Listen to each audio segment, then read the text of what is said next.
I smelled dinner before I saw the hotel. I didn't know I was the dinner. Some roads are not meant to be walked after sunset, not because they are dangerous, but because something on them is hungry. Tonight, I will tell you about a road where hunger waits in the dark, and about the man who refuses to let it feed. I was on my way to visit a friend who lived deep in the countryside. The last train left me at a quiet station long after sunset, so I took a cab the rest of the way. The driver was silent for most of the ride, but when we reached a narrow bridge crossing a small creek, he slowed the car and pulled over. "Your friend's house is 2 miles ahead," he said. Then he looked toward the woods and said, "I don't go past this creek after dark." I laughed and asked him why. He didn't laugh back. "The hunger in those woods," he said quietly, "is older than the trees."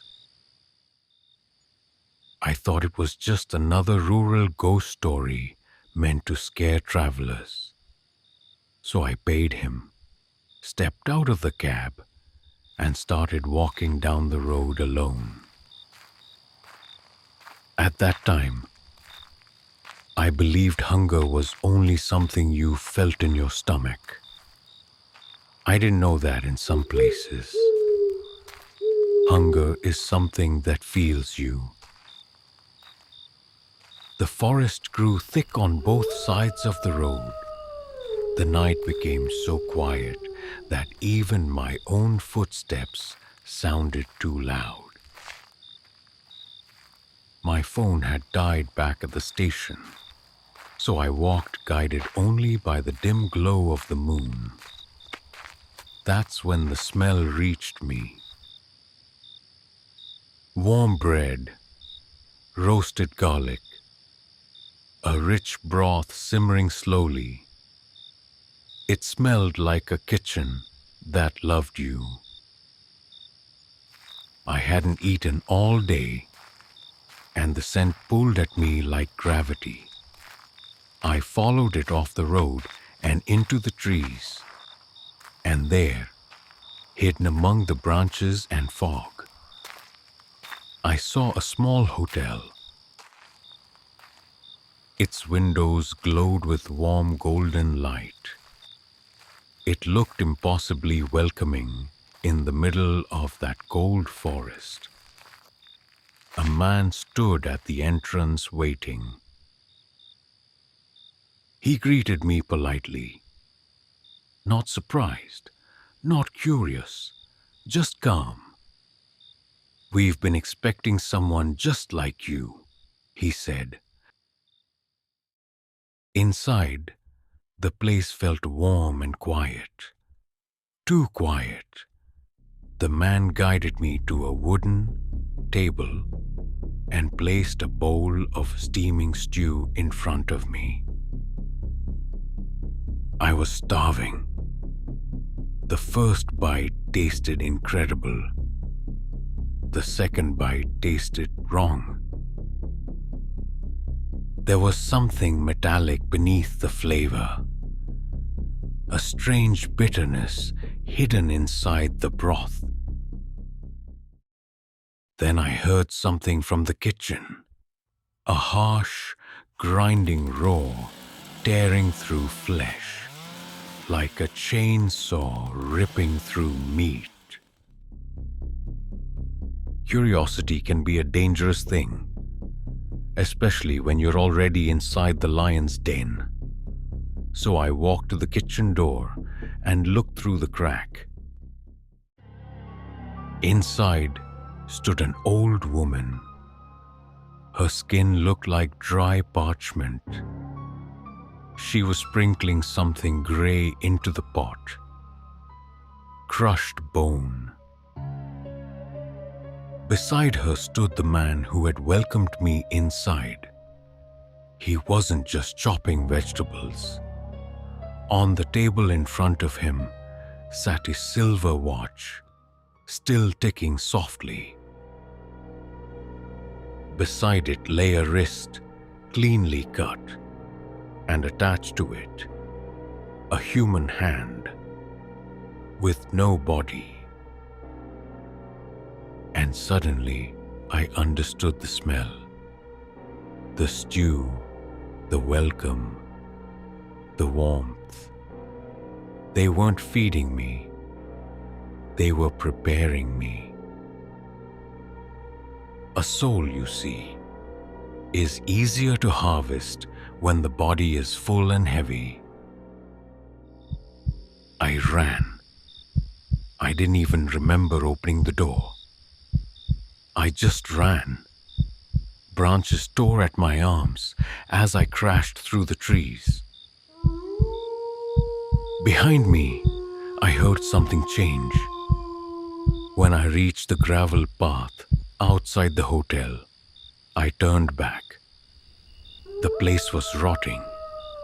The warm light faded into something sickly and dim. Paint peeled from the walls. Wood blackened with age. The old woman and the man stood at the edge of the porch, their faces twisted with pure hunger. They reached for me, but their hands stopped at the edge of the path, like they had struck an invisible wall. They could not cross it. They could only watch as their meal escaped into the forest. But the forest had already swallowed me. The trees looked the same in every direction. The night whispered with sounds I couldn't understand. And for the first time, I felt truly lost. Then I saw a light, a small lantern glowing softly between the trees. A man stood beside it. His coat looked old. His face looked tired, but his eyes were kind. He didn't say a single word. He simply raised his hand and pointed toward a narrow trail. I followed him, step by step, through the silent woods, until the trees finally thinned. And the main road appeared. When I turned to thank him, he was gone. Only the faint smell of cedar remained in the air.